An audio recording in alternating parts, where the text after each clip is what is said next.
नमस्कार दोस्तों, मेरा नाम है उज्ज्वल और आप देख रहे हैं माई पाठशाला। अपने संकल्प बैच की सीरीज में आज मैं लेके आया हूँ एक नया टॉपिक और इस टॉपिक का नाम है एडवर्ब। एडवर्ब आज ही शुरू करेंगे और आज ही खत्म करेंगे। 2004 से लेकर 2024 तक का सारा पैटर्न डिकोड किया है मैंने, सही से पैटर्न को एनालाइज किया है। एक बड़ा स्पेशल सा ऑब्जर्वेशन देखने को मिला है कि 2004 से लेकर 2024 तक कुछ 8-10 पैटर्न के क्वेश्चन एडवर्ब से बने हैं। फिर मैं 2020 से लेकर 2024 के बीच में देख रहा था तो सिर्फ 2 ही पैटर्न के क्वेश्चन बने हैं। तो आज जो मैं कवर करूंगा वो एडवर्ब के टोटल 4 पैटर्न कवर करूंगा। 2 पैटर्न जो सबसे लेटेस्ट आए हैं और पिछले 2004 से लेकर 2020 के बीच में कि 2 पैटर्न बहुत रिपीट हुए थे। तो टोटल 4 पैटर्न कवर करेंगे क्योंकि एग्जाम बिल्कुल नज़दीक है। तो मैं बहुत ज़्यादा इररिलेवेंट डिस्कशन नहीं करना चाहूँगा। यद्यपि मैं प्रीवियस ईयर के साथ ही हूँ, लेकिन बहुत पुराने समय में इक्का दुक्का क्वेश्चन पूछे गए हैं। उन क्वेश्चन को पढ़ के देख के मुझे ये समझ में आया कि इस वक्त अगर उसे ना डिस्कस किया जाए तो आपके हित में होगा। तो आज पूरा हम एडवर्ब को शुरू करेंगे, एडवर्ब को ख़त्म कर लेंगे और मैं एक एक चीज़ अच्छे से इस तरीके से समझाऊंगा कि जब आप एग्जाम में जाओगे, मॉक टेस्ट देने जाओगे तो आपको एडवर्ब के क्वेश्चन दिख जाएंगे। एक्चुअली एडवर्ब के क्वेश्चन ही ऐसे होते हैं जो नहीं दिखते हैं। तो मैं आज की क्लास में आपको एडवर्ब के क्वेश्चन देखना, उसे सही करना सिखा दूंगा। अगर मैं अपने संकल्प बैच की सीरीज की बात करूं तो संकल्प बैच की सीरीज जो है कंप्लीशन को आया है। आज टेंस इसके पहले कंप्लीट कर दिया है, एडवर्ब आज कंप्लीट करूंगा। तो सिर्फ एक चैप्टर मेनली बचा रह जाएगा, कंजंक्शन। सब्जेक्ट वर्ब एग्रीमेंट का जो चैप्टर है नया चैप्टर नहीं है। जब इसे कवर करूंगा तो ये एक तरीके से सारे चैप्टर्स का रिवीजन हो जाएगा। और डायरेक्ट इनडायरेक्ट बचा रह गया जो प्री के पहले आप ना भी पढ़ो तो भी कोई बात नहीं, क्योंकि प्री में आता नहीं है। लेकिन फिर भी अभी समय बहुत है, क्योंकि आज 14 तारीख है, 31 जुलाई तक अपने इस बैच को क्लोज करना है। तो मेरे पास ठीक ठाक समय है, मैं इसको भी और बाकी आपका वोकैब का सेशन भी पूरा अच्छी तरीके से करा दूंगा। जिन बच्चों को ना पता हो या जो बच्चे नए हो मैं उनको बता दूं, देखो भैया संकल्प बैच की जो सीरीज है शुरू से शिद्दत से आखिरी तक कवर कीजिए। चाहे ये सीजीएल का 2025 का प्री एग्जाम हो, चाहे आने वाला सीएचएसएल हो, सीपीओ हो, स्टेनो हो, एमटीएस हो, अगर आप शिद्दत से कुछ अच्छा इंग्लिश में पढ़ना चाहते तो यही सीरीज है। जो सीरीज और इसका जो डेटा है वही फाइनली आपको याद करके एग्जाम के अंदर जाना पड़ेगा। आप मेरे से पढ़ो या किसी और शिक्षक से पढ़ो या कहीं से भी पढ़ रहे हो, डेटा यही है। सबसे रेलिवेंट डेटा यही है, क्योंकि 2004 से लेकर 2024 तक सब अच्छे से कवर किया है। मेरे 2 बैच चल रहे हैं। एक बैच है जो अगले साल की एग्ज़ाम को ध्यान में रख के अभी शुरुआत किया है। आप उस बैच को अगर ज्वाइन करना चाहते हो तो आप ज्वाइन कर लो, अगर आपको बिल्कुल जीरो से मेरे साथ पढ़ना है। और जो बच्चे इस सीरीज़ को फॉलो कर रहे हैं, जो मेंस जिनको लगता है मेरे साथ और कंटिन्यू करना चाहिए, तो वो जो है मेरे साथ जो है मेंस कंटिन्यू करने के लिए अभी से एडमिशन ले ले। अभी उनके लिए फीस में काफ़ी सारी छूट है, तो उसका उसे एडवांटेज मिल जाएगा। चलो अब मुद्दे की बात पे आते हैं, पहले टॉपिक पे आते हैं। टॉपिक में मैं पैटर्न समझाऊं उसके पहले मुझे एडवर्ब समझाना जरूरी है, क्योंकि एडवर्ब अच्छे से समझाऊंगा तब ये पैटर्न समझ में आएगा और पैटर्न का कोर रेलेवेंस समझ में आएगा। अगर 2004 से 2024 देखो तो ये 2 पैटर्न हैं जिसकी चर्चा भी हम करेंगे। इससे 8-9 क्वेश्चन पूछे गए हैं, इससे 21-22 क्वेश्चन पूछे गए हैं, इससे 21-22 क्वेश्चन पूछे गए हैं। मतलब टोटल अगर आप ध्यान से देखो 31-32 के आसपास टोटल क्वेश्चन स्पॉट दर के सेक्शन में 2004 से 2024 के बीच में बनाए गए। तो ये 2 टाइप पे मेनली फोकस रहेगा। इसके पिछले सालों में जाओगे तो कुछ एडवर्ब के जो करेक्ट यूज है, जैसे कुछ एग्जेक्टिव थे तो जो पेयर में आते हैं उनके करेक्ट यूज देखे, वैसे एडवर्ब के कुछ पेयर होते हैं जिनको देखना है। इसमें स्पेशली जो है हार्ड और हार्डली को लेके 18-19 क्वेश्चन सिर्फ इसी पेयर को लेके बनाया गया है। कुछ क्वेश्चन मच और वेरी को लेके बनाया गया बहुत पुराने समय में। कुछ एक आध क्वेश्चन एक आध बार क्वाइट और क्वाइट को लेके आया है। फ्री और फ्रीली को लेके एग्जेक्टिव के चैप्टर में क्वेश्चन आया था। लेट और लेटली को लेके ये दोनों जो पैटर्न है ये हमने एग्जेक्टिव के चैप्टर में ही कवर कर लिया था, इसके क्वेश्चन ही कवर कर लिया। तो यहाँ पे दोबारा डिस्कस करने की कोई नीड ही नहीं है। समझ में ये 1-2 क्वेश्चन आया, जहाँ पे आएगा वहीं पे समझा दूंगा, आपको समझ में आ जाएगा। तीसरा जो चौथा पैटर्न है वो है, जब हम एडवर्ब पढ़ते हैं तो जब भी चैप्टर पढ़ते हैं तो पहले हम उसका डेफिनेशन पढ़ते हैं। नाउन पढ़ा, नाउन का डेफिनेशन, फिर नाउन की टाइप, प्रोनाउन, प्रोनाउन का डेफिनेशन, प्रोनाउन की टाइप। तो जो एक पैटर्न का क्वेश्चन बनता है वो बनता है एडवर्ब के टाइप की जानकारी सही से आपको है कि नहीं है। मतलब जहाँ पे आपको एडवर्ब आप टाइम लगाना है, ऐसा तो नहीं आपने एडवर्ब आप प्लेस लगा रखा है। तो करेक्ट यूज एडवर्ब के जो है उससे क्वेश्चन बनते हैं, जिसके लिए फाउंडेशन बैच का पढ़ा होना बहुत जरूरी है। जो 9वीं 10वीं 11वीं 12वीं कक्षा में जो आपको पढ़ाया जाता है, अगर वहाँ से थोड़ी जानकारी आपके पास है तो ये क्वेश्चन लग जाते हैं। एक और पूछा जाता है इन्वर्जन, ये अलग से चैप्टर भी पढ़ना है अपने को, और यहाँ पे भी इन्वर्जन के विषय में डिटेल में अध्ययन करेंगे। तो ये 4 टोटल पैटर्न कवर करेंगे। अगर मैं बात करूं आपसे एडवर्ब की, तो एडवर्ब होता क्या है सबसे पहले आपको ये पता होना चाहिए। तो एडवर्ब होता है मॉडिफायर। अगर मॉडिफायर की बात करूं तो मॉडिफायर क्या करते हैं। मॉडिफायर जब तक किसी दूसरे शब्द के विषय में सेंटेंस के अंदर इंफॉर्मेशन ना देना हो तब तक मॉडिफायर डाले ही नहीं जाते। तो अगला सवाल आपके दिमाग में ये चलना चाहिए कि सर अगर एडवर्ब मॉडिफायर है, मतलब ये दूसरे शब्द के विषय में इंफॉर्मेशन देने के लिए आ रहा है, तो सर ये बता दो कौन कौन से शब्द के विषय में इंफॉर्मेशन देने के लिए आता है, हमारे लिए वो आसान हो जाएगा। तो जो एडवर्ब होता है ये क्या काम करता है, ये वर्ब की इंफॉर्मेशन पास करता है सेंटेंस के अंदर, एग्जेक्टिव की इंफॉर्मेशन पास करता है सेंटेंस के अंदर, कंप्लीट सेंटेंस की इंफॉर्मेशन पास करता है। ये तीन सबसे इंपॉर्टेंट है। इसके अलावा एक एडवर्ब दूसरे एडवर्ब के विषय में इंफॉर्मेशन पास करने के लिए आता है। ये तीन सबसे ज्यादा इंपॉर्टेंट है। इसके बाद ये वाला सेक्शन जरूरी नहीं है कि इससे क्वेश्चन बने, बहुत रेयरली क्वेश्चन देखने को आपको मिलेगा। इसके अलावा अगर मैं बात करूं तो ये प्रीपोजिशन के विषय में भी इंफॉर्मेशन पास करने के लिए आता है। साथ में अगर मैं बात करूं तो ये नाउन के विषय में भी कभी कभी इंफॉर्मेशन पास कर देता है। अब जब हम बात करते हैं एडवर्ब, नाउन और प्रीपोजिशन के विषय में इंफॉर्मेशन पास करने का, तो ज्यादा डेप्थ में जाओगे तो ज्यादा कंफ्यूजन होगा। मेनली अपना जो डिस्कशन है वो एसएससी के रिलेवेंट थोड़ा रखना है, इस एग्जाम के नजरिए को देखते देखते। तो ये तीन चीजें सेंटेंस में आपको ठीक से ऑब्जर्व करना पड़ेगा कि सेंटेंस के अंदर वर्ब, एग्जेक्टिव, सेंटेंस या मान लो एडवर्ब को भी अगर मॉडिफाई करने के लिए कोई नया शब्द आया तो शब्द क्या होना चाहिए, वो एडवर्ब होना चाहिए। वो क्या होना चाहिए, एडवर्ब होना चाहिए। तो सबसे पहला जो एरर बनाया जाता है वो ये बनाया जाता है कि ये एडवर्ब की एक्चुअली पोजीशन क्या होगी, ये एडवर्ब की पोजीशन क्या होगी। जब पोजीशन की बात करते हैं तो बात मान लो कि एक वर्ब हो गया या एक एग्जेक्टिव हो गया, या फिर अगर मैं कहूं दूसरा एडवर्ब हो गया, तो इसको पहले डालेंगे या इसको बाद में डालेंगे, मतलब इसको पहले रखेंगे या फिर बाद में रखेंगे। एग्जेक्टिव में हमने पढ़ा था एट्रीब्यूट यूज होता है, प्रेडिकेटिव यूज होता है कि पहले कब इस्तेमाल करते हैं, बाद में कब इस्तेमाल करते हैं।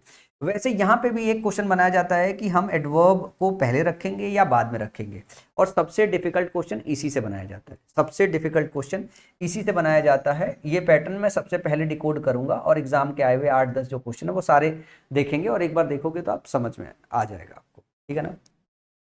तो सबसे पहला पैटर्न तो यही है कि अगर कोई शब्द सेंटेंस के अंदर वर्ब के लिए आया, एग्जेक्टिव के लिए आया, एडवर्ब के लिए आया, तो उसको पहले इस्तेमाल करेंगे या बाद में इस्तेमाल करेंगे, उसकी सिचुएशन को समझना। उसके पहले एडवर्ब की थोड़ी सी बेसिक टाइप आपको पता होना चाहिए कि एडवर्ब कितने टाइप का होता है, वहां से ये वाली प्रॉब्लम सॉल्व हो जाती है। अगर उतनी बेसिक्स हमने नहीं कवर कर रखी है तो ये सॉल्व नहीं होता, तो हम ये इसको कवर करेंगे। इसके बाद जो अगला क्वेश्चन बनाया गया, जो 20-21 क्वेश्चन पिछले 4 साल में बनाए गए हैं, वो ये बनाया गया है। जब हम लोगों ने एग्जेक्टिव का चैप्टर पढ़ा था तो इसमें बात ये आ रही थी कि हमको नाउन के विषय में अगर इंफॉर्मेशन पास करना तो क्या होगा, वो एग्जेक्टिव होगा। तो कई बार ऐसा होता था कि हम एग्जेक्टिव की जगह एडवर्ब रख देते थे, या एग्जेक्टिव की जगह हम नाउन रख देते थे कंफ्यूज करने के लिए, तो उन दोनों को हटा के एग्जेक्टिव रखना होता था। यहाँ पे आप देखोगे कि इस वाले केस में आपको चाहिए एडवर्ब, इस वाले केस में चाहिए आपको एडवर्ब। आप देखोगे कि अक्सर करके आपको एग्जेक्टिव इस्तेमाल कर दिया जाएगा, तो एग्जेक्टिव ना हो के यहाँ पे सही एडवर्ब। तो एग्जेक्टिव के चैप्टर में जो हमने क्वेश्चन कवर किया था वो ऐसे क्वेश्चन कवर किया था जब हम नाउन को हटा के, ठीक है ना, अब जब हम नाउन को हटा के एडवर्ब को हटा के एग्जेक्टिव रख रहे थे। यहाँ पे जितना क्वेश्चन देखेंगे वो सारे केसेस में हम एग्जेक्टिव हटा के एडवर्ब रखना पड़ेगा, क्योंकि वो या तो वर्ब की इंफॉर्मेशन पास कर रही होगी, या तो एग्जेक्टिव की, या तो कंप्लीट सेंटेंस की, या तो एडवर्ब की, ठीक है ना, या प्रीपोजिशन की इंफॉर्मेशन पास हो सकती है। नाउन की इंफॉर्मेशन एडवर्ब भी पास करता है किसी किसी केस में, और मेनली जो है एग्जेक्टिव करता है। तो इसके क्वेश्चन आपके एग्जाम में बनते नहीं, तो यहाँ आपको परेशानी नहीं होना है कि सर नाउन के विषय में जो इन्फॉर्मेशन देता है वो तो एग्जेक्टिव कहलाता है, आप कैसे एडवर्ब करते हैं। यार केस आपके एग्जाम में आता नहीं, तो इसको तो इग्नोर कर लो, दिमाग में वहम पालो मत। तो दूसरा टाइप का क्वेश्चन ये बनेगा, इसके सबसे ज्यादा क्वेश्चन है, तो सेंटेंस पढ़ते जाएंगे आपको समझ में आता जाएगा। फिर तीसरा पैटर्न का क्वेश्चन है जो आज सबसे पहले समझेंगे। एक ये पेयर आता है, हार्ड का मतलब होता है कठिन, ठीक है ना, और हार्डली का मतलब होता है शायद ही, शायद ही, या यूं कह दो ना के बराबर, ना के बराबर। तो सेंटेंस में बस ये मीनिंग देखनी होती है कि मुश्किल से, ना के बराबर, जीरो के बराबर, इस मीनिंग में आया हुआ है या फिर कठिन के सेंस में आया है। और कठिन का मतलब ज्यादा हो गया। ये जब मीनिंग में आया कि ज्यादा करना है तो इसका इस्तेमाल करना है, जब ना करना है, नेग्लिजिबल काम करना है तो हार्डली का इस्तेमाल करना है, ठीक है ना। लेट का मतलब होता है देर, और लेटली का मतलब होता है रिसेंटली। ये ऑलरेडी हम लोगों ने कवर कर लिया था, तो इस सेक्शन को यहाँ पे नहीं पढ़ेंगे। यहाँ पे फिर एक और आता है क्वाइट, और ये आता है क्वाइट। अगर मैं क्वाइट की बात करूं तो ये जो होता है इसका मतलब होता है वेरी, ज्यादा, इसका मतलब होता है ज्यादा। ये एडवर्ब की तरह काम करता है, एडवर्ब की तरह काम करता है। इस क्वाइट का मतलब होता है शांत। ये नाउन और एग्जेक्टिव दोनों की तरह काम करता है, नाउन और एग्जेक्टिव दोनों का काम करता है। तो बस आपको ये देखना होता है कि जब ये क्वाइट आए, ठीक है ना, तो वेरी के सेंस में आया है। अगर वेरी के सेंस में आया है तो आपको ये देखना है कि किसको मॉडिफाई कर रहा है, वर्ब को, एग्जेक्टिव को, एडवर्ब को, किसको मॉडिफाई कर रहा है। तो उस सेंस में हमें क्वाइट का इस्तेमाल करना है। इस पे बेस्ड एक क्वेश्चन बहुत पुराने समय आया है, तो क्वेश्चन में मिलेगा, वहीं अपन आपको बता देंगे। मच और वेरी को लेके भी एक दो क्वेश्चन आता है, वहीं पे अपन चर्चा कर देंगे। और इसको अगर अभी इग्नोर भी कर दोगे तो भी इस टाइम की जो प्रिपरेशन है वो एकदम रिलेवेंट रहेगी। मतलब हर वो चीज़ नहीं पढ़नी होती है यार, और समय भी देखा जाता है कि कब उसे पढ़ना है, कब इसे नहीं पढ़ना है। क्योंकि अगर पिछले सालों के एग्जाम देखोगे तो 18-19 क्वेश्चन इसी से बने हैं, तो दोबारा पूछा जा सकता है। तो आप इसके क्वेश्चन को ध्यान से देख लो, इसके बाकी के क्वेश्चन तो कवर कर लिया है। अब ये जो चीज़ है ये अगर छोड़ भी दोगे तो भी चल जाएगा, नहीं छोड़ोगे पढ़ लोगे, एक आध क्वेश्चन आएगा तो भी आ जाएगा, तो बीच में आ जाएगा, टकरा जाएगा तो बता दूंगा मैं। तो सबसे पहले अपन कवर करेंगे क्या, इसके सारे के सारे क्वेश्चन। पहले क्वेश्चन देख लो, मैं 7-8 क्वेश्चन करा देता हूँ, बाकी क्वेश्चन खुद कर लीजिएगा। उससे क्या होगा, उससे कभी आपके मन के अंदर डाउट ही नहीं रह जाएगा। जैसे एक क्वेश्चन आया था, John is working very hardly as the examination are fast approaching. Examination बहुत तेजी से आ रहा है तो जॉन मुश्किल से मेहनत कर रहा है, ना के बराबर मेहनत कर रहा है। क्या ये मैसेज कन्वे करोगे? नहीं ना, आप तो ये मैसेज कन्वे करोगे ना, जॉन बहुत मेहनत कर रहा है। तो जब आपको बहुत के सेंस में या ज्यादा के सेंस में डालना हो तो आप हार्ड डालते हो, ना कि हार्डली डालते हो। तो यहाँ पे क्या लिखोगे? हार्ड लिखोगे। अगला है, एक और बात बता दूं, जैसे हार्डली की बात अगर करूं, हार्डली की बात करूं तो एक निगेटिव निगेटिव एडवर्ब है ये निगेटिव एडवर्ब है। निगेटिव एडवर्ब होने का मतलब क्या होगा, ये अपने साथ नो, नॉट और नेवर नहीं लेता है। एक ये भी पैटर्न आपके एग्जाम में काफी आता है, जिसको हम लोगों ने सुपरफ्लुअस सेंटेंसेस में कवर कर लिया था।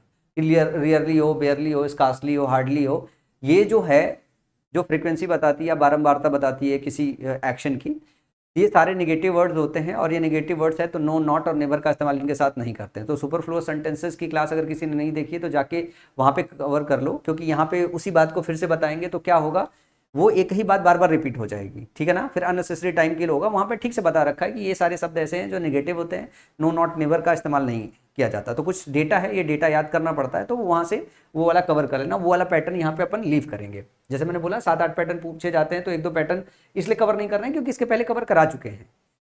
अगला है, the old man felled some of the trees in the garden with hardly no effort at all. यहाँ पे देखो हार्डली के साथ नो का इस्तेमाल किया गया है, तो नो हार्डली के साथ इस्तेमाल नहीं किया जाता, तो इस सेक्शन में एरर है। अगला, his son is working very hardly, उसका बच्चा कठिन परिश्रम कर रहा है, बहुत मेहनत कर रहा है। बहुत के सेंस में हार्डली नहीं डालते हैं, हार्ड डालते हैं। जब नेग्लिजिबल का सेंस देना हो तो हार्डली डालते हैं। ही वर्क्स हार्डली नहीं, he works hard to make both ends meet. To make both ends meet ये एक फ्रेज है जिसका मतलब होता है बड़ी मुश्किल से रोजी रोटी जो है कमा पाना। तो ही वर्क्स हार्ड, वो बहुत मेहनत कर रहा है ताकि वो रह गुजारा कर सके। तो ये हार्डली नहीं होना चाहिए, यहाँ पे क्या होना चाहिए? हार्ड। एक फ्रेज है जो आया था आपके एग्जाम में, ओल्ड हैबिट्स डाई हार्ड होता है, ना कि डाई हार्डली होता है। तो यहाँ पे हार्डली नहीं होगा, क्या होगा? डाई हार्ड होगा, ठीक है ना। कुछ और क्वेश्चन है जो मैं चाहता हूँ कि आप लोग पॉज करके खुद से कर लो। यहाँ पे the scientist could not hardly complete आध एक्सपेरिमेंट, तो हार्डली के साथ नॉट का इस्तेमाल है, जो कि नॉट आपको रिमूव करना है। After toiling very hardly, after toiling very hard. Toil जो शब्द होता है जिसका मतलब होता है मजदूरी करना। जब मजदूर जो मेहनत करते हैं ना उसको बोलते हैं ट्वाइल करना। एक हम मेहनत करते हैं, एक मजदूर मेहनत करता है जो ईटा गरा करता है, तो वो मजदूर एक्चुअली टॉयल हो रहा होता है। इसका मतलब बहुत ज्यादा आपका शोषण हो रहा है, उस तरीके की मेहनत होना। मदर डज नॉट हार्डली, अब डज नॉट के साथ हार्डली लगाना गलत है, समझ में आया? तो ये सेक्शन है। ये मतलब इतना पूछा गया आपके एग्जाम में, तो इसको मुझे लगता है कि अब आपको समझ में आ गया होगा कि हार्ड कब इस्तेमाल करेंगे, हार्डली कब इस्तेमाल करेंगे। तो ध्यान रखिएगा, ये इस तरीके का एरर आता है, और दोबारा अगर आपके एग्जाम में गलती से बैठ जाए तो फिर गलत मत कीजिएगा। अब आते हैं हम दूसरे पैटर्न की तरफ, जो है दूसरे पैटर्न को अच्छे तरीके से समझते हैं, और ये समझते हैं हम कि एडवर्ब का जो है पोजीशन कैसे रखेंगे, पहले कब रखेंगे, बाद में कब रखेंगे। उसके लिए एडवर्ब के थोड़े से टाइप पता होना चाहिए। तो मेन मैं टाइप कवर कर रहा हूँ, ज़्यादा नहीं कवर कर रहा हूँ। जैसे मान लो मैंने किसी वर्ब की बात कर दी, वर्ब की बात कर दी, तो वर्ब जो है, जब हम वर्ब एक्शन कोई करते हैं तो उसकी कई सारी चीजें बता सकते हैं।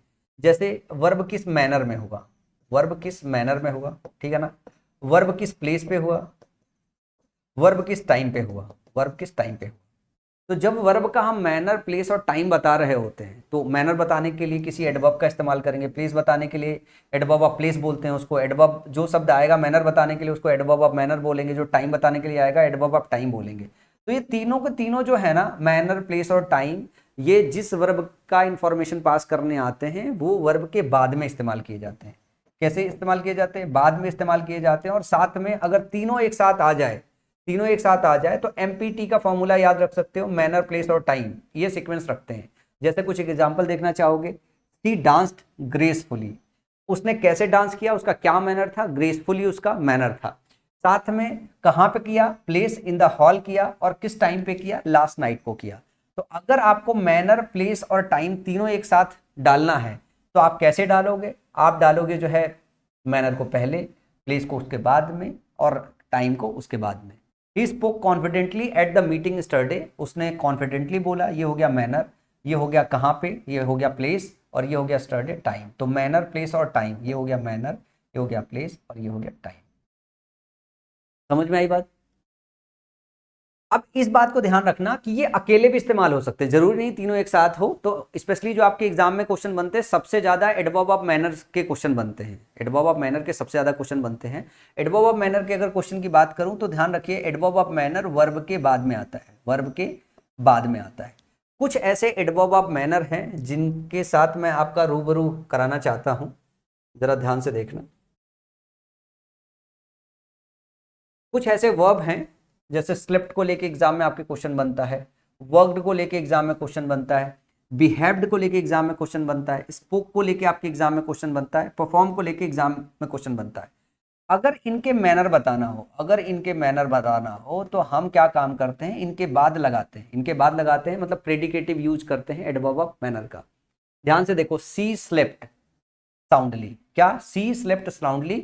तो स्लेप्ट जो है आपका वर्ब है, और जो एडवर्ब है कि वो कैसे सोई, वो शांतिपूर्वक सो गई। तो शांतिपूर्वक उसके सोने का तरीका, मैनर का मतलब तरीका, अगर अंग्रेजी में ना समझ में आए तो तरीका समझिए कि एक्शन किस तरीके से किया गया। तो यहां पे सोने का क्या तरीका था, शांतिपूर्वक तरीका था। इसी तरीके से ही हैड स्लेप्ट बैडली, वो सोई लेकिन कैसे, गंदे तरीके से सोई, due to the noise, noise होने की वजह से, he had slept badly due to the noise, noise की वजह से वो गंदी तरीके से सोई। तो यहाँ पे उसके सोने का क्या तरीका था, गंदा तरीका था। तो जो एडवर्ब ऑफ मैनर आता है वो बाद में आता है। ये कुछ ऐसे वर्ब हैं जिनको लेके एग्जाम में क्वेश्चन बनाए गए हैं। फिर हम बात करते हैं जैसे वर्क की, तो दे वर्कड, कैसे, इफिशिएंट मैनर में काम किया उसने। सी हैज वर्कड ऑनेस्टली, ईमानदारी वाले मैनर में काम किया उसने। अगर बिहेव की बात करें, the child behaved strangely, child ने बिहेव किया कैसे, स्ट्रेंजली बिहेव किया। ही हैज बिहेव्ड रूडली, उसने किस मैनर में बिहेव किया, रूडली बिहेव किया। इसी तरीके से उसने बोला कैसे, softly. He had spoken clearly. तो जो एडवर्ब ऑफ मैनर होता है इन वर्ब के बाद में आता है। परफॉर्म की बात करें, द एक्टर परफॉर्म कैसे, ब्रिलियंटली। दे हैड परफॉर्म्ड कैसे, पुअरली। तो ये ब्रिलियंटली, पुअरली क्या है, ये मैनर, ये तरीका है कि किस तरीके से एक्शन किया गया। तो जब हम तरीके की बात करते हैं, जब हम तरीके की बात करते हैं तो ये जो तरीका एडवर्ब ऑफ मैनर बताते हैं, ये वर्ब के बाद में इस्तेमाल करते हैं, और इससे रिलेटेड आपके एग्जाम में क्वेश्चन आया है। इसको आप देखोगे, जैसे मैं एक क्वेश्चन दिखाता हूं, 2024 में आया है। सबसे पहले क्वेश्चन देखो, his energetic attitude showed that he had soundly slept. तो जब स्लीप की बात करते हैं, जब सोने की बात होती है, तो जो एडवर्ब ऑफ मैनर होता है कि किस तरीके से सोई, तो वो इसके बाद में आना चाहिए, ना कि पहले आना चाहिए। तो ही had slept soundly the previous night. समझ में आया? तो इस क्वेश्चन में एरर कहां था, इस पर्टिकुलर जगह पे है। कहां पूछा गया है, एसएससी सीपीओ 2024 के एग्जाम में पूछा गया है, ठीक है ना। इसके बाद अगर मैं बात करूं,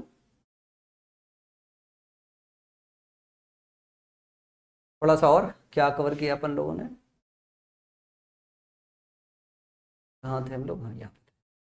अब हम इसके बाद बात करते हैं एडवर्ब ऑफ फ्रीक्वेंसी की। एडवर्ब ऑफ फ्रीक्वेंसी की अगर बात करें तो इसका मतलब होता है उसकी बारंबारता क्या है। फ्रीक्वेंसी की हिंदी क्या होती है, फ्रीक्वेंसी की हिंदी होती है बारंबारता, बारंबारता, बारंबारता।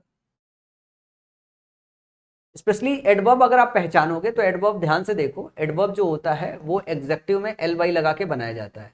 ज्यादातर एडवर्ब ऑफ मैनर आप एल वाई में देखोगे, एग्जेक्टिव में एल वाई जब जोड़ते हो तो क्या बन जाता है, एडवर्ब बन जाता है। ज्यादातर adverb of manner L Y में देखोगे आप।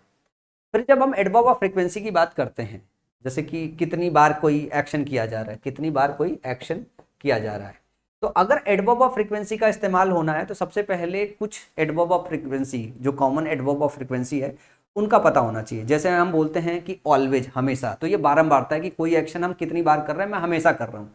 यूजुअली, अक्सर करके, ऑफन, प्रायः कर रहा हूँ, ठीक है ना। सम टाइम्स, कभी कभार कर रहा हूँ, तो ये एक्शन करने की बारंबारता है। रेयरली हो गया, ना के बराबर कर रहा हूँ, सेल्डम हो गया, नेवर हो गया, ओकेजनली हो गया, ठीक है ना, किसी किसी ओकेजन पे करता हूँ, नेवर कभी नहीं कर रहा हूँ। तो ये सारे के सारे क्या है, एडवर्ब ऑफ फ्रीक्वेंसी है कि एक्शन कब कब किया जा रहा है।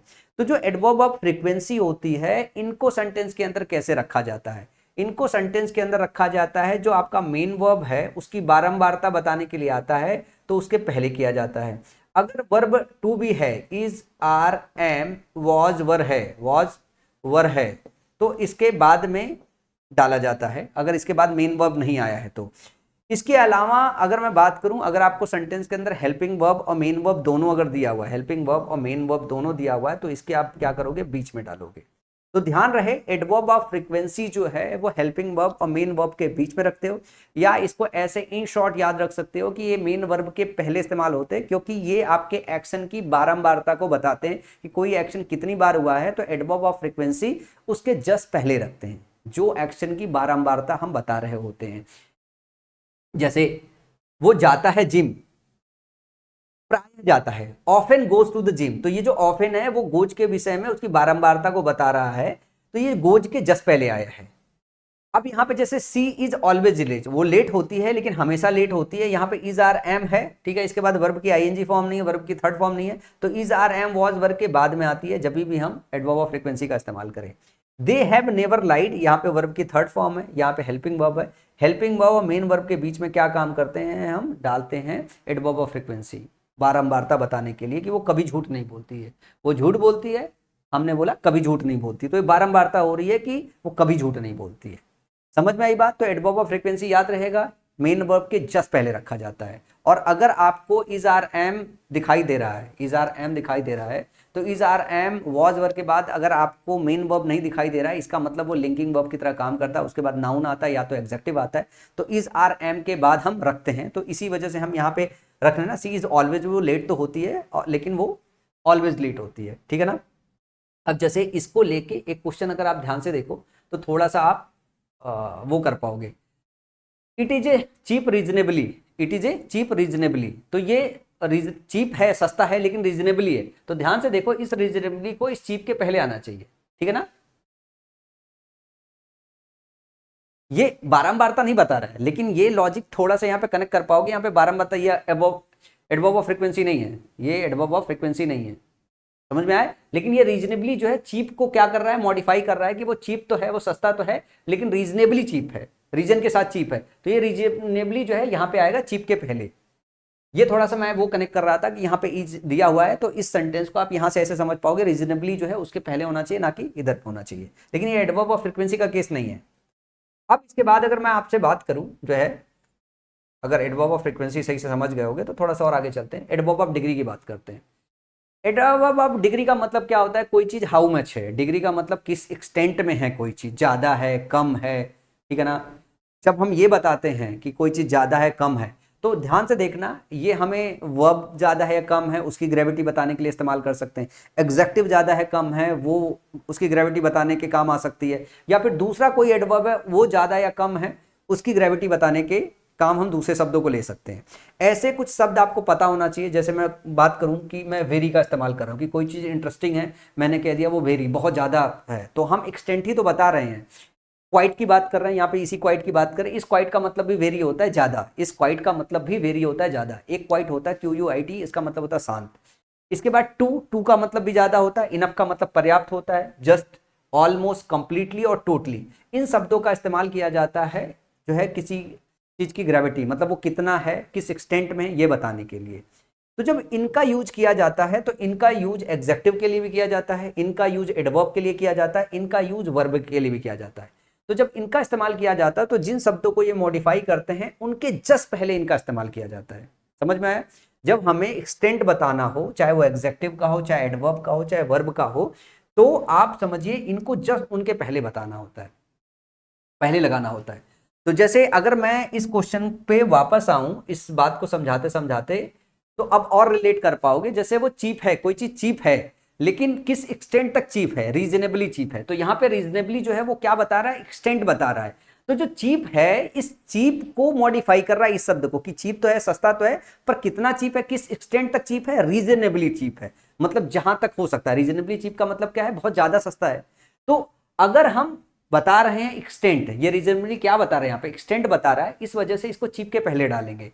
तो जब भी हम एक्सटेंड बताते हैं, जब भी हम एक्सटेंड बताते हैं, हाउ मच बताते हैं किसी चीज की, तो हम जिन शब्दों का एक्सटेंड बता रहे होते हैं उनके जस्ट पहले रखते हैं। तो हम बात कर रहे थे यहां पे कि हम एडवर्ब ऑफ डिग्री की बात कर रहे हैं, तो जब हम एक्सटेंड डिग्री बता रहे होते हैं, हाउ मच बता रहे होते हैं, तो इन शब्दों को, इन एडवर्ब्स को उस शब्द के एग्जैक्टली पहले रखते हैं। चाहे वो एडजेक्टिव का एक्सटेंड बता रहा हो, चाहे वो एडवर्ब का बता रहा हो, चाहे वर्ब का बता रहा हो, उनके जस्ट पहले रखते हैं। जैसे सी इज इंटेलिजेंट, वो इंटेलिजेंट तो है, ये इंटेलिजेंट आपका एग्जेक्टिव है, लेकिन किस एक्सटेंट तक है, वेरी, बहुत ज्यादा इंटेलिजेंट है। ही रन्स क्वाइट फास्ट, वो तेज दौड़ता है, लेकिन वो बहुत तेज दौड़ता है। तो ही रन्स वेरी फास्ट, आप क्वाइट की जगह वेरी भी इस्तेमाल कर लोगे, सही हो जाएगा। क्वाइट का मीनिंग यहाँ पे वो बहुत ज्यादा तेज जो है क्या करता है, वो दौड़ता है। I completely agree with you, I agree with you, लेकिन मैं पूरी तरीके से, किस एक्सटेंट तक एग्री हो रहे हैं, पूरी तरीके से एग्री हो रहे हैं। तो ध्यान रखिएगा कि ये जो आपका एडवर्ब ऑफ डिग्री है, ये कैसे इस्तेमाल होता है, ये इस्तेमाल होता है जिनको ये इंफॉर्मेशन पास करता है, जिनकी एक्सटेंड बताता है, उनके जस्ट पहले इस्तेमाल होता है। तो आई होप ये वाले चीज आप अच्छी तरीके से समझ गए होंगे। यहाँ पे एक केस है जो मैंने आपको पहले भी बताया था, जो इनफ का केस है, ये आपका एग्जेक्टिव की तरह भी काम करता है और यही आपका एडवर्ब की तरह काम करता है। जब ये एडवर्ब की तरह काम करता है तो ये एग्जेक्टिव के बाद आता है, ठीक है ना। जैसे हम टाल इनफ रखते हैं, टाल इनफ रखते हैं, या हम इनफ मनी लिखते हैं, इनफ मनी लिखते हैं, क्योंकि मनी यहाँ पे क्या है, नाउन है, टॉल यहाँ पे क्या है, एग्जेक्टिव है। ये खाली इसका एक एक्सेप्शनल केस है जो आपको ध्यान रखना है कि इनफ को हम बाद में रखते हैं, बाकी सारे जो डिग्री बताने वाले शब्द हैं, उन सारे डिग्री बताने वाले शब्दों को जिसकी डिग्री बता रहे होते हैं, जिसका एक्सटेंड बता रहे होते हैं, जिसका ज्यादा या कम, जिसकी मात्रा बता रहे होते हैं, उसके जस्ट पहले रखते हैं।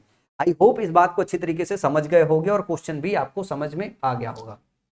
फिर हम एडवर्ब ऑफ सर्टेनिटी की बात करते हैं, जब हम किसी चीज की निश्चितता बता रहे होते हैं कि कोई चीज कितनी निश्चित है। तो कुछ कॉमन ऐसे एडवर्ब है, जैसे सर्टेनली है, डेफिनेटली है, प्रोबेबली है, श्योरली है और परहैप्स है, ठीक है ना। ये जब इस्तेमाल होते हैं तो ये मेन वर्ब के पहले इस्तेमाल होते हैं। और ध्यान आपको एक बात ये भी रखना है कि अगर ऑक्सिलरी वर्ब या हेल्पिंग वर्ब अगर इस्तेमाल है, मेन वर्ब इस्तेमाल है, तो इनको बीच में रखते हैं, हेल्पिंग वर्ब मेन वर्ब के जस्ट बीच में रखते हैं। तो ये मुझे लगता है आसानी से आपको समझ में आ गया होगा। He probably forget the meeting, he, अभी फॉरगेट मेन वर्ब है तो इसके पहले प्रोबेबली का इस्तेमाल किया है। सी हैज डेफिनेटली मेड, यहाँ पे हैज और मेड के बीच में डेफिनेटली इस्तेमाल किया हुआ है, समझ में आया। अब हम बात करते हैं पांचवा पैटर्न जो कभी कभी क्वेश्चन बनता है, सेंटेंस एडवर्ब जिसको बोलते हैं। इसका मतलब है कि कोई एडवर्ब है जो पूरे सेंटेंस को ही मॉडिफाई करता है। इसका खास बात क्या है, ये सेंटेंस के ज़्यादातर समय ऐसा होता है कि स्टार्ट में आता है और ये एडवर्ब रखा जाता है, उसके बाद कॉमा लगाया जाता है, फिर बात कही जाती है। जैसे यहाँ पे लिखा है ना, honestly I did not like the movie, तो ऑनेस्टली लिखा, वास्तव में ईमानदारी से जो है मैंने वो मूवी नहीं देखी है, तो ये ऑनेस्टली पूरे सेंटेंस को मॉडिफाई कर रहा है कि हाँ वास्तव में, सच में जो है ईमानदारी से मैंने मूवी नहीं देखी। Luckily we found a cab, तो लकली यहाँ पे पूरे सेंटेंस को मॉडिफाई कर रहा है, ऑनेस्टली पूरे इस वाक्य को मॉडिफाई कर रहा है। तो इसका पैटर्न लगभग ऐसे ही रखते हैं, जरूरी नहीं कॉमा लगा, जैसे perhaps we will go tomorrow, यहाँ कॉमा नहीं लगा हुआ है, लेकिन यूजली ऐसा होता है कि हम कॉमा लगाते हैं। तो ये सेंटेंस के स्टार्ट में रखा जाता है और इससे क्वेश्चन ना के बराबर आता है। मैंने इसको कवर तो कर दिया है, ठीक है। तो ये मेन सारी चीजें आपके पास रही, ठीक है ना। कुछ अगर टेंस से रिलेटेड भी है कि कुछ चीजें हैं और आपको समझना है। जैसे अगर मैं सिंपल प्रेजेंट की बात करूं, तो सिंपल प्रेजेंट टेंस का अगर इस्तेमाल हुआ है तो ये डिपेंड करता है कि एडवर्ब किस टाइप का है, पहले लगाना है बाद में, दोनों तरीके से इस्तेमाल करते हैं। आप पैटर्न के टाइप के हिसाब से जाओगे। फिर प्रेजेंट परफेक्ट टेंस की अगर पास्ट परफेक्ट की बात करें तो यूजुअली क्या होता है कि जो फुल जो वर्ब का फ्रेज होता है, हेल्पिंग वर्ब और मेन वर्ब का कॉम्बिनेशन होता है। जब परफेक्ट टेंस इस्तेमाल कर रहे होते हो तो होता क्या है कि after the full verb phrase इस्तेमाल करते हैं और हेड प्लस V3 के बाद इस्तेमाल करते हैं। और स्पेशली ज़्यादातर केसेस में देखोगे, ठीक है ना, जैसे सी हैज़ अराइव्ड सेफली, ठीक है ना, वो किस तरीके से आया, किस मैनर में आया, सेफली आया, क्वाइटली आया, शांति से आया। तो ज़्यादातर ये जो केसेस आते हैं ये एडवर्ब ऑफ मैनर बताने के लिए आते हैं। एडवर्ब ऑफ मैनर हमेशा देखोगे तो आप बाद में ही लगाए जाते हैं। ये एडवर्ब ऑफ मैनर के केसेस में ये इस्तेमाल होते हैं। पैसिव वॉइस के केस में भी ऐसा होता है, पूरा वर्ब फ्रेज के बाद होता है। तो ध्यान रखिए कि जो एडवर्ब ऑफ मैनर होता है इस पर बहुत क्वेश्चन बनते, जब बताना होता है तो ये बाद में इस्तेमाल होता है एडवर्ब ऑफ मैनर, ठीक है ना। तो एडवर्ब ऑफ मैनर का खास करके आपको ध्यान रखना है, ये बाद में इस्तेमाल होते हैं, बाकी सारे पहले इस्तेमाल होते हैं। अगर इतनी बात भी याद रखोगे तो 99% जो क्वेश्चन है आपके सही हो जाएंगे। जरा कुछ क्वेश्चन करते हैं, जरा देखते हैं कि किस किस तरीके के और क्वेश्चन आए हैं। अगला क्वेश्चन है 11वां, जरा ध्यान से देखना। Miss Malathi is living lonely in an apartment.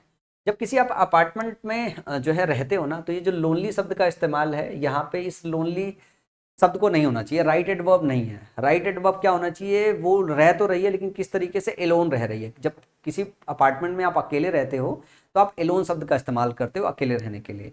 Lonely का मतलब ये होता है जैसे आप लोनली फील करते हो, लोनली आप फील करते हो, इसका मतलब आप डल फील कर रहे हो, आप लो फील कर रहे हो। तो जब लोनली होता है तो लोनली फील करते हो, लोनली रहते नहीं हो, लोनली फील करते हो। तो एक तरीके की लोनली होना एक फीलिंग होती है।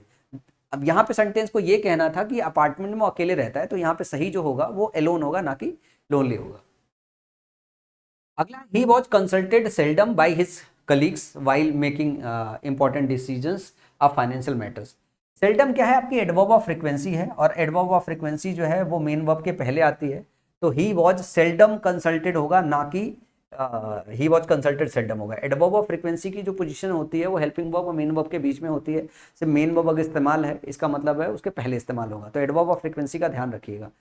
आप एडवर्ब ऑफ मैनर को बस याद रख लो कि एडवर्ब ऑफ मैनर बाद में इस्तेमाल होता है, प्लेस बाद में इस्तेमाल होता है, टाइम बाद में इस्तेमाल होता है, तो आपको याद रह जाएगा। बाकी उसके सब पहले इस्तेमाल होता है। तो सबसे पहले ही केस डिस्कस किया था, प्लेस, मैनर और टाइम में बाद में इस्तेमाल होते हैं और बाकी पहले इस्तेमाल हो जाता है। अगला है देवर मैरिड हैप्पीली। अब देवर मैरिड हैप्पीली की बात कर रहे हैं, ये एक फ्रेज है, ध्यान से रखो, उन्होंने वो हैप्पीली मैरिड है, ठीक है ना। तो ये जो फ्रेज है, मैरिड हैप्पीली इस्तेमाल नहीं किया जाता है, हैप्पीली मैरिड इस्तेमाल किया जाता है। ध्यान रखिएगा, ये आम जिंदगी में भी बहुत यूज होता है। ग्रामेटिकली करेक्ट जो सीक्वेंस होता है हैप्पीली मैरिड होता है, ना कि मैरिड हैप्पीली होता है। तो उन्होंने शादी की करिया, वो रह रहे हैं, किस तरीके से रह रहे हैं, वो हैप्पीली रह रहे हैं। तो they were married happily before she quit her job, जब उसने अपनी जॉब छोड़ा उससे पहले वो रह रहे थे। तो ये जो पोजीशन है ना, तो हैप्पीली मैरिड लिखते हैं, मैरिड हैप्पीली नहीं लिखते, ध्यान रखिएगा इसको। कुछ क्वेश्चंस और हैं जो मैं आपको कराता हूं। ये आपके 2000, जितने मैंने क्वेश्चन अभी आपको कराए ये आए हैं आपके 2020 से लेके 2024 के बीच में। और कुछ क्वेश्चंस और हैं जो आप कर सकते हो, जैसे he flew over extensively the Pacific last winter. तो यहाँ पे वो उड़ा कहाँ पे, पैसिफिक ओशन के ऊपर लास्ट विंटर में। तो समय देख रहे हो बिल्कुल आखिरी में इस्तेमाल हुआ है, ठीक है ना। तो ही फ्लू, वो उड़ा कहाँ पे उड़ा, जो प्लेस है ये प्लेस इधर पे दिया हुआ है, समझ में आया। ये टाइम इधर पे दिया हुआ है, ध्यान से देखो। और ध्यान से देखो यहाँ पे प्रीपोजिशन का इस्तेमाल है ओवर और एक्सटेंसिवली। तो यहाँ पे एक्सटेंसिवली है, इसका मतलब है उसके ऊपर है, ठीक है ना। ही फ्लू ओवर एक्सटेंसिवली, तो एक्सटेंसिवली जो यूज करना है ना, वो एक्चुअली इस पूरे चीज को मॉडिफाई करना कि विंटर के पहले वो over the Pacific. Over the Pacific जो है ना, ये प्रीपोजिशन के पहले आएगा, क्योंकि मॉडिफाई जो कर रहा है वो ओवर को कर रहा है, ओवर द पैसिफिक को कर रहा है। तो एक्सटेंसिवली इसके बाद होना चाहिए, मतलब ये एक्सटेंसिवली पहले, ये ओवर बाद में होना चाहिए, पोजिशन सही नहीं है। अगला है the doctor asked his patient to regularly take medicine, ठीक है ना। तो यहाँ पे जो रेगुलरली है ये बारंबारता है, ये क्या है, बारंबारता है। ये एडवर्ब ऑफ फ्रीक्वेंसी है। एडवर्ब ऑफ फ्रीक्वेंसी का इस्तेमाल कैसे करते हैं, एडवर्ब ऑफ फ्रीक्वेंसी का ध्यान से, doctor asked his patient to regularly take medicine. यहाँ पे ध्यान से देखो, ये जो टेक लेना है, और एडवर्ब ऑफ फ्रीक्वेंसी अपन ने बात किया था कि मेन वर्ब के पहले इस्तेमाल होना चाहिए, ठीक है, मेन वर्ब के पहले इस्तेमाल हो जाना चाहिए। तो टू टेक जो होता है, जब ये एक साथ इस्तेमाल करते हैं 2+V1, तो पूरा फ्रेज एक साथ रखते हैं, इसके बीच में नहीं डालते, इसके बीच में नहीं डालते, ये भी बात आपको ध्यान रखना है कि the doctor asked his patient to take medicine. और यहाँ पे जो रेगुलरली है, सही मीनिंग के लिए यहाँ पे इस्तेमाल करोगे तब सही आएगी। तब क्या आएगी, तब सही आएगी। The doctor ask his patient regularly to take medicine, ये भी नहीं आएगी, क्योंकि रेगुलरली सही से इस फ्रेज को मॉडिफाई नहीं कर पाएगा।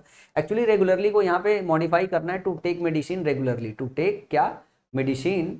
और इस मेडिसिन लेने की क्या होनी चाहिए, जो बारंबारता है वो बतानी है। तो इसके बाद अगर रेगुलरली लगाओगे तो जाके करेक्ट होगा सेंटेंस जो है। 15वां, ये पिछले सालों में क्वेश्चन आया था। I am coming directly to my office from the station.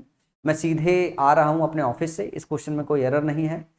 Thank you, I am fine completely. मैं फाइन हूँ लेकिन कम्प्लीटली हूँ, पूरी तरीके से। तो ये क्या बता रहा है, एक्सटेंट बता रहा है, एक्सटेंट बता रहा है, मतलब डिग्री बता रहा है। मैं फाइन तो हूँ, किस एक्सटेंट तक हूँ, कम्प्लीटली, पूरी तरीके से हो। तो ये जो कम्प्लीटली है ये पहले आएगा, जिस शब्द को मॉडिफाई करता है। मैं फाइन तो हूँ, पूरी तरीके से फाइन हूँ, तो ये एक्सटेंड बता रहा है। और एक्सटेंड बताने वाला जो शब्द है वो पहले आता है, जिसका एक्सटेंड बता रहा होता है। तो ये फाइन है। डिग्री बता रहा है तो डिग्री पहले आएगा, समझ में आया।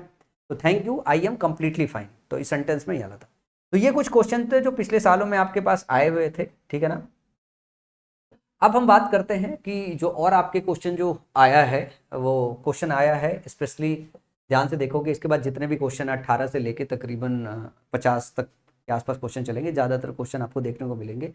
कि आपको देख के पहचानना होगा कि वर्ड एडवर्ब इस्तेमाल होगा या फिर एग्जेक्टिव इस्तेमाल होगा। एग्जेक्टिव इस्तेमाल होगा। एक एक सेंटेंस को धीरे धीरे समझेंगे और सारे क्वेश्चन को करेंगे, क्योंकि सबसे ज़्यादा क्वेश्चन इसी पे आता है। ये है आपके एसएससी सीजन 2024 का फर्स्ट शिफ्ट का question. The windows violent banged during the storm yesterday. ठीक है ना, जो विंडोज है वो बैंग्ड हुआ। क्या हुआ? बैंग्ड हुआ। किस तरीके से हुआ, किस मैनर में हुआ? तो बैंग के लिए ये शब्द आया है। ये बैंग्ड आपका क्या है? वर्ब है। और जो वायलेंट है ये क्या? एडवर्ब है। एडवर्ब का इसका करेक्ट फॉर्म क्या होता है? वायलेंटली होता है। तो अगर वर्ब को मॉडिफाई कर रहे हो तो क्या चाहिए आपको? एडवर्ब चाहिए। क्या चाहिए आपको? एडवर्ब चाहिए। करेक्ट एडवर्ब का स्ट्रक्चर क्या होता है? वायलेंटली होता है। They secret decided to leave the town. देखो, दे डिसाइडेड, उन्होंने डिसाइड किया। किस मैनर में डिसाइड किया? गुप्त रूप से डिसाइड, गुप्त मैनर में डिसाइड किया। तो ये क्या चाहिए? ये चाहिए एडवर्ब। तो सही एडवर्ब पता क्या होता है? सीक्रेटली। तो एल वाई होता है यहाँ पे। एल वाई डालोगे तब जाके सेंटेंस करेक्ट होगा। They ran quick to catch the bus. They ran quickly, ना कि quick. They ran quickly to catch the bus, ना कि क्विक। चाहिए आपको एडवर्ब। अगला है mister Arun will pay dear for his financial mistake. Arun will pay, और क्या मैनर होगा पे करने का? डियरली होगा। एडवर्ब चाहिए। कैसे होगा? डियरली होगा। अगला है having known that the train was already on the platform they ran fastly. They ran fast होगा, ना कि फास्टली होगा।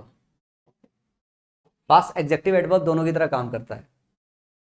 Select the option that corrects the error in the given sentence. She sings good. देखो, she sings वो गाई, कैसी गाई। Good जो होता है वो आपका एग्जेक्टिव होता है, जो वेल होता है वो आपका क्या होता है? वो होता है आपका एडवर्ब। तो उसने अच्छा गाया, गाने को मॉडिफाई करना है तो well is the right option. Option D में दिया है। सेंटेंस में चुनना था कि कौन से ऑप्शन में सही ऑप्शन दिया हुआ है। अगला है my neighbours were serious injured in the car accident. मेरा जो नाइबर है वो इंजर्ड तो हुआ, लेकिन कैसे हुआ? सीरियसली इंजर्ड हुआ। तो यहाँ पे डालोगे आप सीरियसली इंजर्ड हुआ। ठीक है ना, इन द कार एक्सीडेंट। अगला है my dog barks very louder at night. मेरे कुत्ते ने बाक किया, लाउड नहीं लाउडली। ठीक है ना, लाउडर लिखा हुआ है तो very loudly at night. Adverb चाहिए। He was badly injured. He was injured, लेकिन किस तरीके से है? Badly injured. पूरी तरीके से डिग्री बताना है। Badly injured in the last accident. Two days he said to her friend you are the sweetest person I have met ever. I have met ever. यहाँ पे जो एवर है इस शब्द का इस्तेमाल, पोजीशन जो होना चाहिए वो यहाँ पे होना चाहिए। आई हैव एवर मेट, ना कि यहाँ पे होना चाहिए। That day we reached late for the competition and even though the competition went on smooth, I felt bad. I felt bad नहीं, I felt badly. वर्ब को मॉडिफाई करना आपको क्या चाहिए? एडवर्ब चाहिए। I felt badly. अगला है mister Sukesh and his family at the food greed. At the food किस मैनर में खाया? ग्रीडली। क्या है? ग्रीडली। अगला है she is enough wise. She is enough wise. जब हम वाइज की बात कर रहे हैं तो ये जो वाइज है, जो बुद्धिमानी की बात कर रहे हैं, ये है एग्जेक्टिव। और हम जो इनफ है वो एग्जेक्टिव के बाद में रखते हैं। तो वाइज के बाद आप इनफ डालोगे। वाइज के बाद आप इनफ डालोगे तब जाके सेंटेंस करेक्ट होगा। अगला ध्यान से देखो question. Rani was extreme upset. Rani was extremely upset. यहां पे चाहिए आपको क्या? Extremely upset with her result this year. She performed the dance routine perfect. Routinely. Routinely she perform the dance routinely perfect. Sorry, नहीं नहीं, routinely नहीं होगा, perfectly होगा। डांस रूटीन एक साथ है। ये क्या है आपका? पूरा नाउन फ्रेज है, एक शब्द है। She perform the dance routine perfectly impressing everyone. 23वें क्वेश्चन में तो खाली स्टेटमेंट ही आ गया है, वो तो नीचे मिसिंग हो गया। क्वेश्चन किधर है? 33वें में। It can get extreme cold during the winters. It get extremely cold. Cold तो है लेकिन इसके लिए एडवर्ब चाहिए। ठीक है ना, ये कोल्ड क्या हो गया आपका? एडजेक्टिव हो गया। और इसके लिए क्या चाहिए आपको? एडवर्ब चाहिए। इसके लिए मॉडिफायर। ये एक्सट्रीम नहीं होना चाहिए, एक्सट्रीमली होना चाहिए। अगला ध्यान से देखो question. After that long afternoon when I quietly entered her room. ठीक है ना, to hand over the packet to her she asked me to sit reluctant. To sit reluctantly किस मैनर में करना है? रिलक्टेंटली। अगला है her failure in life is too much painful for me. His failure in life is too much painful for me, his failure in life is much too painful for मी, यहाँ पे too much का sequence नहीं होना चाहिए, much to का sequence होना चाहिए, much to का सीक्वेंस होना चाहिए। He does not know how to draw quickly and straightly,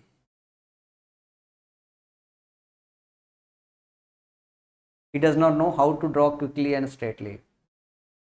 ठीक है, सेंटेंस में नो एरर है, एडवर्ब का तो कोई एरर नहीं। he does not know how to draw quickly and straightly।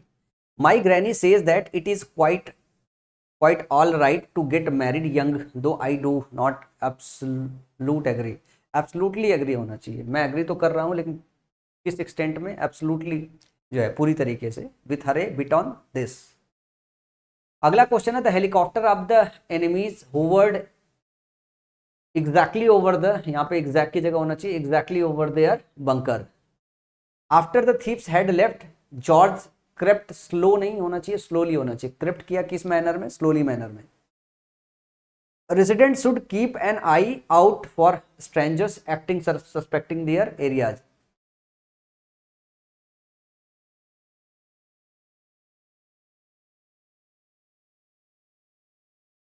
देखो एक्टिंग है किस मैनर में करना है, सस्पेक्टिंगली होना चाहिए यहाँ पे, इन देयर एरियाज, समझ में आया। अब इसके बाद अगर मैं बात करूं, थोड़ा सा इन्वर्जन है, इन्वर्जन का सेक्शन है। कुछ ऐसे एडवर्ब्स हैं, ठीक है ना, अगर उनसे सेंटेंस अगर स्टार्ट होता है तो हम क्या काम करते हैं, हम सेंटेंस को इन्वर्जन फॉर्म में इस्तेमाल करते हैं। सबसे पहले आपको इन्वर्जन समझना बहुत जरूरी है। इन्वर्जन क्या होता है, आपको याद होगा जब मैं आपको टेंस पढ़ा रहा था तो मैंने एक आपको बताया था कि एक होता है रिलेटिव प्रोनाउन का केस या रिलेटिव एडवर्ब का केस, ठीक है ना। इसमें आखिरी में देखा जाता है फुल स्टॉप लगा हुआ है, तो हम क्या काम करते हैं, जो सब्जेक्ट होता है और हेल्पिंग वर्ब और मेन वर्ब कॉम्बिनेशन ऐसे लेते हैं। और अगर मैं बात करूँ क्वेश्चन, जो इंट्रोगेटिव सेंटेंस होता है जहाँ पे क्वेश्चन मार्क आता है, वहाँ पे आता है हेल्पिंग वर्ब, ठीक है ना, सब्जेक्ट के पहले आ जाता है और आखिरी में क्वेश्चन मार्क लगा रहता है। इन्वर्जन एक ऐसा फॉर्म है जिसमें बगैर क्वेश्चन मार्क के हेल्पिंग वर्ब को सब्जेक्ट के पहले रख लिया जाता है और आखिर में फुल स्टॉप लगाया जाता है। कुछ केसेस हैं जिस केस में हम इन्वर्जन इस्तेमाल करते हैं, जैसे नो सूनर एक आपका एडवर्ब है, अगर आपका एडवर्ब से स्टार्ट हो कोई सेंटेंस, ठीक है ना, तब हम क्या काम करते हैं, हम हेल्पिंग वर्ब को पहले रखते हैं। सेल्डम से स्टार्ट हो रहा है, एक ऐसा एडवर्ब है, अगर इसके साथ अगर हम इस्तेमाल कर रहे हैं सेल्डम इफ एवर के साथ, तो हम क्या काम करेंगे, इन्वर्जन फॉर्म का इस्तेमाल करेंगे।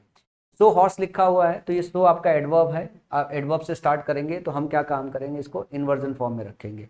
सेल्डम वी हैव, सेल्डम से स्टार्ट कर रहे हैं तो हम यहाँ पे इन्वर्जन बनाएंगे। तो ये कुछ ऐसे एडवर्ब्स हैं जिनसे हम क्या काम करते हैं, जिससे हम सेंटेंस को इन्वर्जन फॉर्म में रखते हैं अगर ये सेंटेंस के स्टार्ट में स्टार्ट हो तो no sooner the minister had heard की जगह no sooner had the minister had heard about the accident होना चाहिए।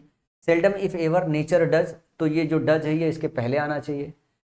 तो हॉर्स ही वॉज इसके पहले आना चाहिए, ही बाद में आना चाहिए। सेल्डम वी हैव की जगह हैव इधर आना चाहिए, वी इधर आना चाहिए। तो ये कुछ ऐसे एडवर्ब हैं, अगर ये सेंटेंस के स्टार्टिंग में लगाए जाते हैं तो क्या होता है, हम इन्वर्जन फॉर्म का इस्तेमाल करते हैं, मतलब हम हेल्पिंग वर्ब का पहले इस्तेमाल करते हैं, मेन वर्ब का बाद में इस्तेमाल करते हैं। समझ में आया? कुछ एक ये क्वेश्चन है जो आपके एग्जाम में आया हुआ है, जैसे he thinks himself as a great scholar, ठीक है, नो एरर, ये इस तरह क्वेश्चन आया था। तो कुछ ऐसे वर्ब होते हैं, जैसे थिंक होता है, इलेक्ट होता है, सेलेक्ट होता है, नेम, कंसिडर, कॉल और अपॉइंट, एक ग्रुप है और ये दूसरा ग्रुप है। Regard, describe, define, know, view और ट्रीट, इनके साथ हम एडवर्ब एज का इस्तेमाल करते हैं और इनके साथ हम एडवर्ब एज का इस्तेमाल नहीं करते। तो प्रीवियस ईयर में क्वेश्चन आया हुआ था, जरा ध्यान से देखो, ही थिंक्स, थिंक का इस्तेमाल किया गया था और ध्यान से देखो एज का इस्तेमाल किया है, think someone as something, he thinks himself as a great scholar, तो यहाँ एज लगाने की जरूरत नहीं है। समझ में आया? तो think, elect, select, name, consider, call, appoint के बाद हम एज का इस्तेमाल नहीं करते, लेकिन रिगार्डेड एज लिखते हैं, डिस्क्राइब्ड एज लिखते हैं, डिफाइंड एज लिखते हैं, नोन एज लिखते हैं, व्यू एज लिखते हैं, ट्रीट एज लिखते हैं, लेकिन थिंक एज नहीं लिखते, इलेक्ट एज नहीं लिखते, सेलेक्ट एज नहीं लिखते, नेम एज नहीं लिखते, कंसिडर एज नहीं लिखते, अपॉइंट एज नहीं लिखते। तो ध्यान रखिएगा कि मॉक टेस्ट में बहुत सारे इसमें आपको क्वेश्चन देखने को मिलेंगे कि think, elect, select, name, consider, call, appoint के बाद हम इस्तेमाल नहीं करते हैं। इसके बाद अगर मैं बात करूं, कुछ क्वेश्चंस ऐसे हैं जैसे it was in 2016 that we first flew to the United State, ये 2006 की बात है जब हम पहली बार यूनाइटेड स्टेट उड़े थे। यहाँ पे ध्यान से देखो, यहाँ पे दैट का इस्तेमाल किया गया है, जबकि चाहिए आपको adverb of time. Sentence correct होगा इट वॉज इन 2006 जब हम पहली बार उड़े थे, तो when we first flew to the United State, तो यहाँ पे दैट नहीं चाहिए, यहाँ पे वेन चाहिए था। अगला है Padmini had not rarely missed a dance performance और festival since she was 8 years old। Padmini had not rarely missed, अच्छा ये हैड नॉट रियरली है तो ध्यान से देखो कि ये जो रियरली है, रियरली अपने आप में निगेटिव है तो इसके साथ नॉट का इस्तेमाल नहीं करते हैं। The professor inform that they had all done very badly, the professor inform that they had all done very badly. ठीक है, सेंटेंस में कोई एरर नहीं दिखाई दे रहा मेरे को, नहीं यहाँ पे they had all done, they they all had done होना चाहिए, they all had done, they all had done very badly, very badly. जी ऑल का इस्तेमाल है वो हेड के पहले आना चाहिए, हेड डन के पहले आना चाहिए, इस फ्रेज के पहले आना चाहिए, ठीक है ना। दे all had done very badly, they all का इस्तेमाल करेंगे, दे हैड ऑल का इस्तेमाल नहीं करेंगे, तो ये यहाँ पे एक एरर था। तो ये कुछ 50 क्वेश्चन है जो मैंने पिक किया हुआ था, ठीक है। और बाकी का सीट में मैं कुछ क्वेश्चन और दे दूंगा जो पिछले साल के, अगर आपका मर्जी हो तो आप लगा लीजिएगा, और अगर किसी के पास मेरी किताब हो तो किताब में उसके सारे सोल्यूशन है। मेरी बुक की फ्री पीडीएफ आपको ऑलरेडी माई पाठशाला के ऐप में बुक वाले सेक्शन में मिल जाएगी, तो सोल्यूशन के लिए आप उसको भी रिफर कर लीजिएगा।